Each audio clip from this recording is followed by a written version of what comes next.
12 hours until the massacre at Ffirth Asylum. John's head was pounding.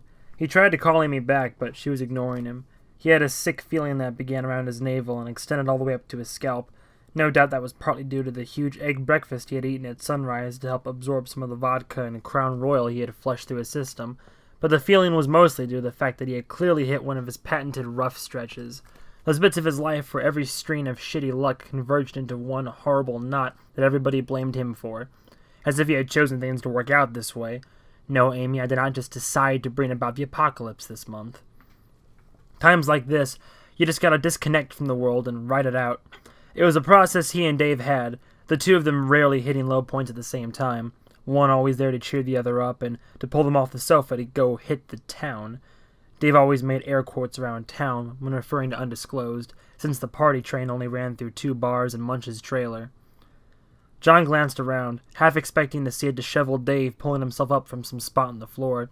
He'd be squinting, his hair matted down, looking like he just shit out a dinosaur. He wasn't there, of course, and wouldn't ever be there again. John immediately wanted to go back to sleep on the floor. Wait, whose floor? The hell was he? John had told Amy on the phone that he was back at the motel, but that was because he didn't want to admit that he didn't actually know. He was in somebody's basement. There was a full bar down here. Maybe a frat house? He was close to campus, he knew that. The last thing he remembered was coming down here and watching round-the-clock apocalypse coverage on their 60-inch TV. Then someone introduced him to the modern wonder that was the Irish car bomb, Guinness, Baileys, and Jameson. And the next thing he knew, his cell phone was shooting noise bullets into his temple and the clock said afternoon. John surveyed the floor around him and saw a lot of tall black guys. He had gotten drunk with the basketball team, apparently. John stumbled to his feet and spent a few minutes looking for his shoes. He never found them, so he figured he would just trade with one of the guys there. He put on a pair of Nikes he found by the door that were downright huge, seeming to be size 18 or so. They looked newer than his own, but he figured he could catch up with the guy later to see if he wanted to trade back. Some people like shoes that are a little more broken in. John realized he was staring at the wall and that some time had passed, and without him realizing it, brain was still trying to boot up, loading all of the extra shit into the taskbar. Finally, he made himself get up and head out. Amy was going to do something rash, and he wasn't there to calm her down. He hit the cold air and found the Bronco parked haphazardly across the lawn. John cursed when he saw some jackass had spray-painted a zombie assault vehicle on the door, but then recognized it as his own handwriting. He pulled out and saw the dorm tower looming ahead. He actually wasn't more than 5 or 6 blocks away from Amy's bus stop at the Mexican place. Awesome. He let the Bronco idle for a bit so the heater would have time to warm up. John found the bus stop easily enough, but instead of a bus, pulled up to it were 4 windowless black vans. Yellow tape roped off the whole sidewalk in the parking lot beyond. Guys in black spacesuits were prowling everywhere. Amy was nowhere in sight.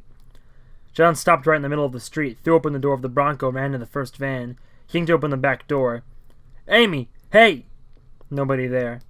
He ran to the second one. Before he could get it open, 2 of the spacesuit guys grabbed him. Sir, you're risking contamination by—" "Amy!" The men dragged John away from the vans and wrestled him to the sidewalk. John got a good look at what they were wearing, and it was fucking terrifying. The glass in their helmets was tinted so that when light hit it, it glinted blood red. They had armor and machine guns and wires and shit running around like they were on the way to fight a war on Mars. A third spacesuit guy came up to them and said, "What, is he family?" John said, "Yes, I'm Amy Sullivan's dad." "Sir, do you know—" "Listen, I'm infected. Take me and let her go. The infection, I got it all over. Look at my enormous inhuman feet." The guy said to his coworkers, "Okay, see if you can get ID and let him ride with Otto." For the second time in 9 days, John's hands were bound with the heavy-duty zip-tie handcuffs. He was stuffed inside the third van, but Amy wasn't in there either. 20 minutes later, it jolted to a start, and he knew that he and Amy would be undisclosed in a little over 2 hours. He had that much time to think up a plan. 45 minutes earlier. 45 minutes before John would get hauled away in a van, Amy sat and waited at the bus stop bench for the government to get there, watching as 4 more people with gun cases and army satchels strolled by. Were they like a militia or something? The sight of these regular people wandering around with all that hardware scared her more than the zombie thing. If everything fell apart and civilization came down to this, to guns and people fighting over food and medicine, What would she do? She wasn't strong. She didn't have strong friends. She didn't have a family. The closest thing she had was David, and what if he was hurt or... Excuse me, what's your name? Amy looked up, expecting to see a guy in a jumpsuit and gas mask or something. Instead, it was a hipster-looking guy with a beard and glasses and wearing a black pea coat. Amy. Hi, my name's Josh, and we keep running into each other. We sat across from each other on the bus on Z-Day, remember? Then I come back and it turns out you live on the floor below me. Amy remembered him now, but wouldn't if he hadn't brought it up. He was a nice-looking guy, but he also looked exactly like 700 other guys on campus. Same build, same beard, same glasses. Z-Day. Oh yeah, I remember. Did you lose someone in undisclosed? My boyfriend is there. Me too. Not my boyfriend, I'm not gay. My brother, my nephew, and one of my best friends. That's 3 different people, obviously. Are you here for the meeting? Oh, no, I'm just waiting for a ride. She realized in that moment that the strap Josh had draped over her shoulder was not a backpack, but a rifle case.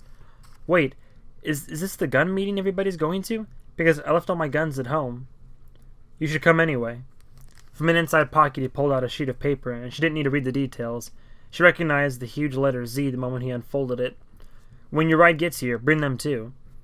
Oh, I don't think they'll want to come. The CDC or whoever is coming to pick me up to take me to quarantine.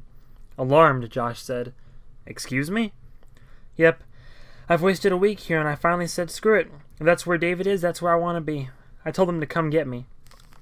Josh looked nervously down the street in both directions, then said, Amy, listen. You need to come with me. Give me 10 minutes to explain what's going on. If after that you don't think I'm right about this, I'll bring you back here. Hell, we'll drive you down to the checkpoint ourselves. But you don't have all the information, and I'm telling you right now, if you go with whoever shows up here, you will never see your boyfriend again. Another nervous scan of the street. Come on, I'll explain everything once we're off the sidewalk.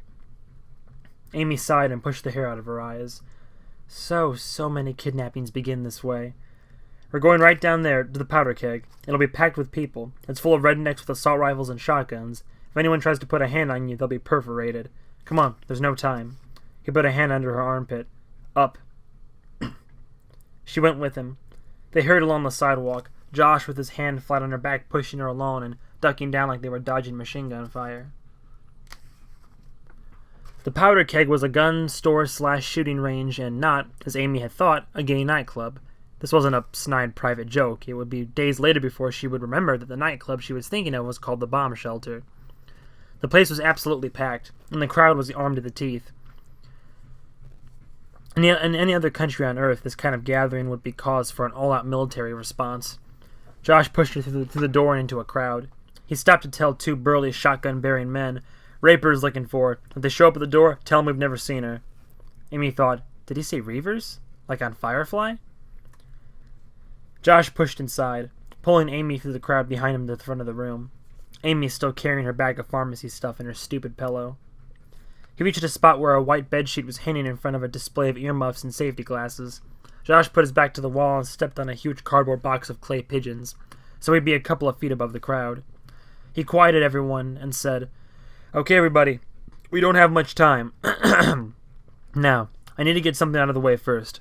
I begin every meeting with this. Some of you were dragged here by friends or family, rolling your eyes over the whole zombie thing.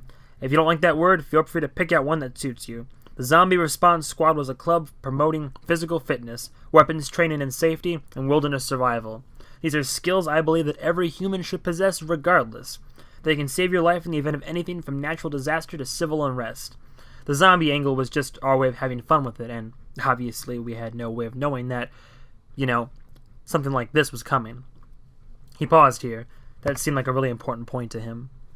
So, if you don't like the word zombie, feel free to mentally substitute any word you wish when you hear it. But for the purposes of this discussion, I'm going to use the word zombie. The infected are contagious. They exhibit animalistic and predatory behavior toward other humans. They can survive massive organ and tissue trauma. So regardless of what science eventually figures out about this outbreak, right now, the danger these creatures pose to your personal safety, and the method of dealing with them, fully fits the profile of zombie. So just deal with it. Josh gestured to a guy in the crowd and said, Frito. That was presumably Frito's cue to turn on a projector hooked to his laptop. An image appeared on the sheet next to Josh. Oh my dear God, Amy thought. They have a PowerPoint presentation. Josh said, "Okay, very quickly, here's what we know. For some of you, this will be repeat information, just bear with me here." A blue slide appeared, with white writing in Comic Sans font. It said, "Origins?" We don't know where the infection originated from. We may never know. Since it behaves in a way that's different from anything known to science, I prefer to think it's man-made. In fact, I also happen to think that the pathogen was specifically engineered to zombify the victims, for the psychological impact. Humans have been scared of Walking Dead since hunter-gatherer days. Zombies are burned into our genetic memory. I was just reading about that in a book. Frito. Next slide. This one had a line graph, starting at 0 and spiking rapidly upward. The left-to-right axis was ticking off the days since the outbreak.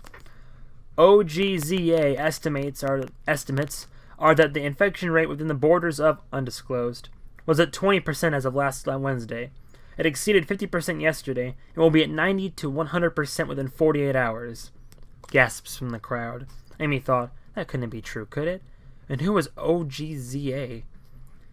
Frito hit the next slide. It said, "Who is OGZA?" For those of you who haven't been to previous meetings and who have been following this story in the mainstream press, let me quickly fill you in. A group of resistance fighters have formed inside town, gathering supplies and scouting secure locations where they can hole up if the situation deteriorates. They call themselves Outbreak Ground Zero Alpha. He brought up his final slide, which said, "So what about the government?"